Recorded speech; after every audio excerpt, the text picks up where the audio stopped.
Now the second solution to the bandwidth efficiency of the double sideband suppressed carrier is called single sideband. So instead of transmitting in the double sideband suppressed carrier, we used to transmit both sides, the upper sideband and the lower sideband, the upper sideband and the lower sideband. Here in the single sideband, they said, okay, instead of using double the bandwidth to transmit the information that can be contained in 2 pi b, we are using here 4 pi b to transmit only the information that can be contained in 2 pi b.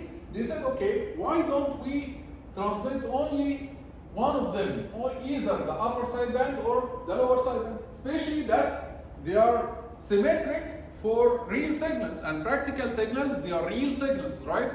And we studied before in the Fourier transform property called the conjugate symmetry property. The conjugate symmetry property says that if the signal is real, then its spectrum will be even, right? If the m of t is real, if m of t is real, then its spectrum will be even magnitude spectrum.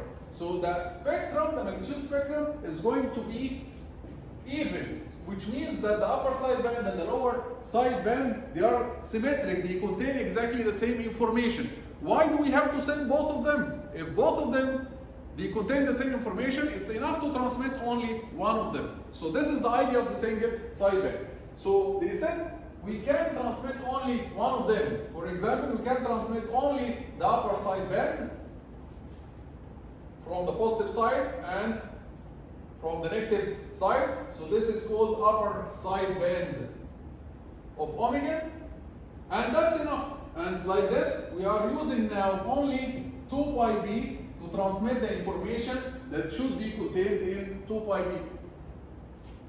In contrast to the double sideband suppressed carrier, which we used to use 4 pi b radian per second in order to transmit the same information. So here, instead of using 4 pi b, now we are using 2 pi b. And they said that's enough because the upper sideband and lower sideband, they are symmetric. They contain exactly the same information. No need to transmit both of them. So they suggested to transmit only one, and we have two options now: either to transmit the upper sideband, we call it USB, upper sideband, or we can transmit the lower sideband. So we can transmit the lower sideband, and this will be called LSB of omega.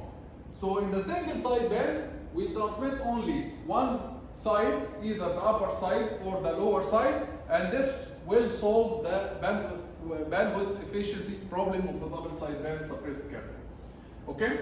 In order to understand the single sideband and in order to do the mathematics of it, we need to go a little bit, do some nasty work, some nasty mathematical work a little bit. So we are going to leave the single sideband for now. We are going to explain one side point called the Hilbert transform.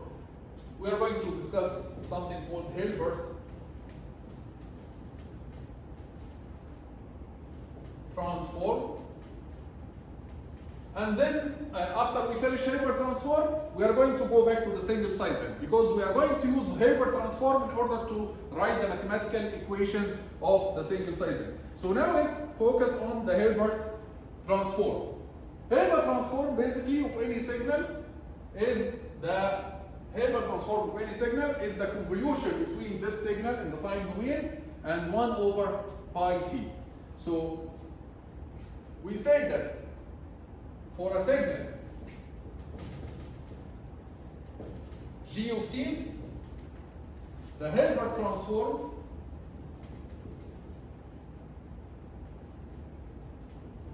we are going to call it g hat of t.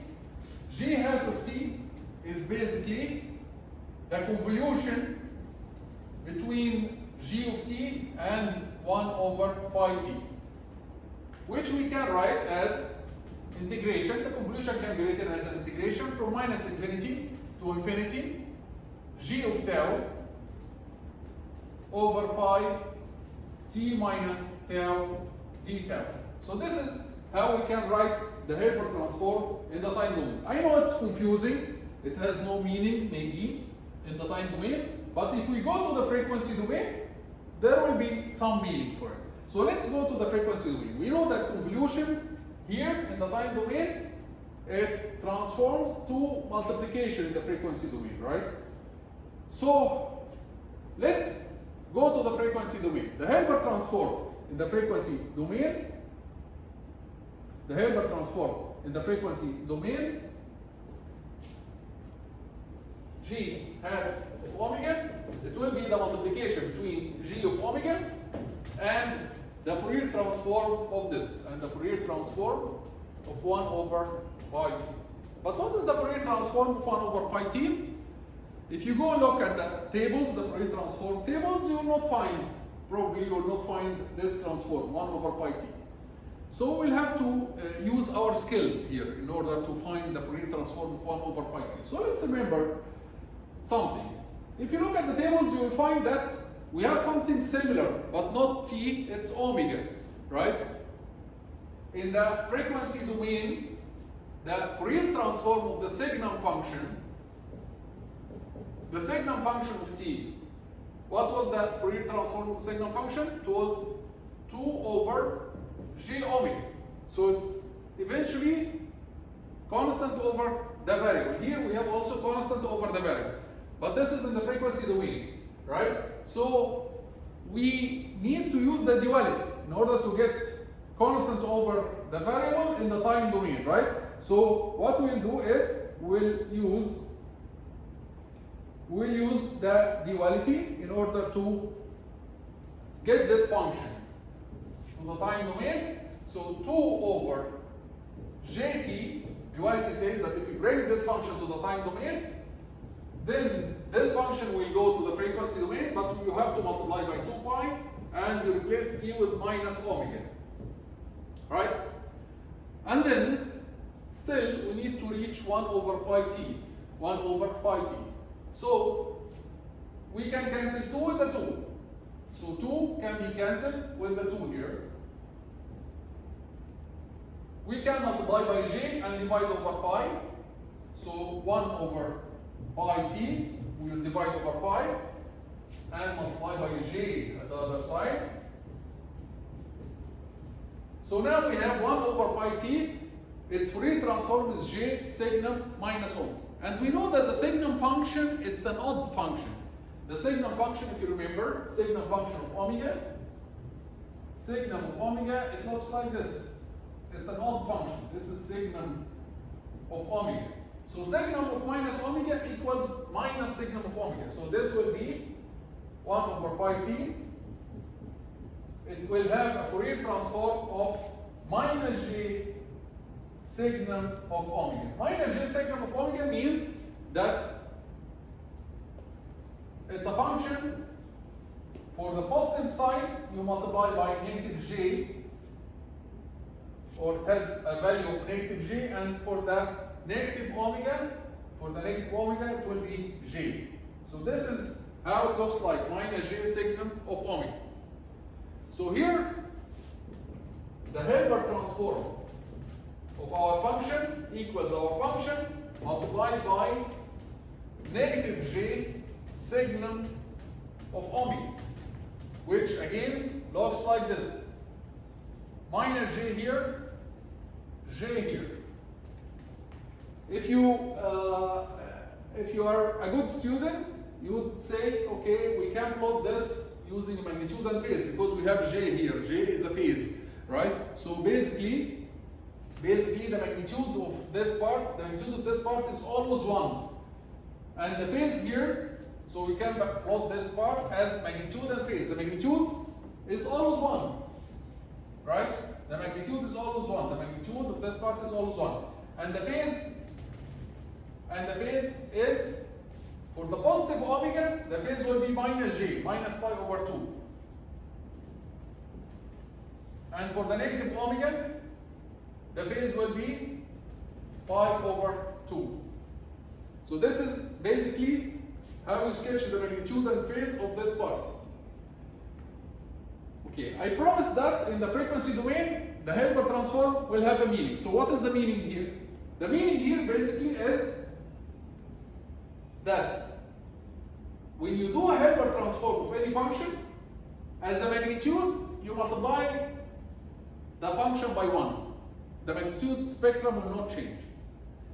But the phase spectrum, you are going to shift the phase of the positive frequencies by negative pi over 2, and the phase of the negative frequencies with pi over 2. You are going to shift the phase of the positive frequencies with negative pi over 2, and the phase of the negative frequencies with pi over 2. So this is the meaning. The meaning of the Hilbert transform is you are going to multiply for omega greater than or equal 0, you are going to multiply g of omega by negative g. Which means that you are going to change the phase of the positive frequencies by negative pi over 2. And for negative omega, you are going to multiply by g. Which means that for negative frequencies, you are going to change the phase by pi over 2. This means what? Again, so we explained a little bit of a meaning here, changing the phase. And the phase must be always odd, by the way. For any real signal, the phase must be always odd. That's why when we multiply the positive frequencies with a certain phase, the negative frequencies with the opposite phase, right? So that the signal will remain real signal, okay? But again, if we consider the cosine wave, if you change the cosine wave, by a phase of negative pi over 2, it will be sine. So the Hilbert transform, and let's write it like this. The Hilbert transform of a cosine omega ct will be cosine omega ct minus pi over 2. You change the phase by minus pi over 2. The phase of the positive frequencies by minus pi over 2. Okay? And this will give you sine omega ct. So the Hilbert transform of the cosine, okay, is you change the phase by minus pi over 2. When you change the phase by minus pi over 2, this means that the positive phase, the phase of the positive frequencies is going to change by minus pi over 2, and the phase of the negative frequencies will be the opposite, because the phase is always odd for real signals. Huh? So the Hilbert transform of the cosine will be sine. Another exercise, what is the Hilbert transform of sine? The Hilbert transform of the sine, you are going to change the phase again by minus pi over 2, right? So Hilbert transform of sine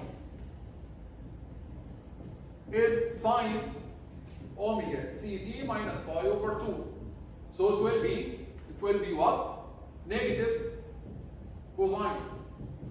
Okay, so basically this is the basic idea, is the Hilbert transform is shifting each harmonic in the positive side, or if you write the harmonics in terms of cosine and sine, then shifting every cosine and sine by minus pi over 2. Every cosine and sine in your signal, if your signal is a summation of cosines and sines, then Hilbert transform means shifting each cosine or sine by a phase negative pi over 2. If you are writing your signal in terms of exponential, like positive exponentials in the positive side and the negative side, this means that you change the phase of the positive exponentials, in the positive frequencies by minus pi over 2, and the phases of the exponentials in the negative frequencies by pi over 2. It will give you the same result. For example, the cosine wave that we considered here in this example, the cosine wave is exponential j omega ct plus exponential minus j omega ct over 2. The Hilbert transform of the cosine is, you will shift this exponential, it exists in the positive side, right, of the spectrum. So you are going to shift the phase by minus pi over 2. So it will be omega ct minus pi over 2.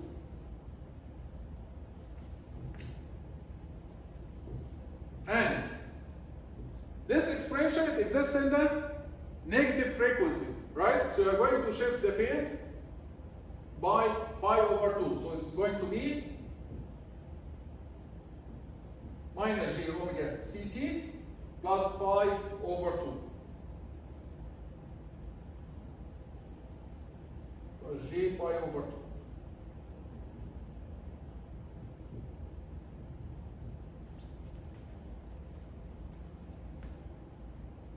Which means that if you take here